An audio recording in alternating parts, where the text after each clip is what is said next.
તે વખતે આ જે યમરાજા હતા એ ખૂબ વિચાર કરે છે અને ફરીથી પાછા એ કૂતરાને કહે છે કે તમે મનુષ્યના દુર્ગુણો શું શું હોય, કોને કોને કપટ કર્યું, કોને પ્રત્યે ઈર્ષ્યા રાખી, એ વિગતે જણાવશો.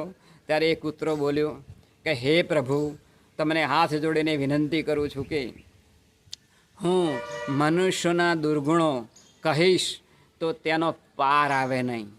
માટે મનુષ્યને જો જીવતો અહીંયા લાવવામાં આવે તો આપને એનામાં કેટલું કપટ છે તે ખબર પડે.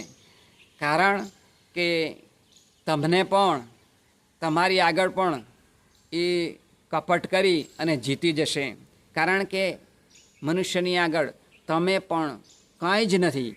એટલે આ જે યમદેવ હતા ને એમને ખૂબ ગુસ્સો આવ્યો. એમણે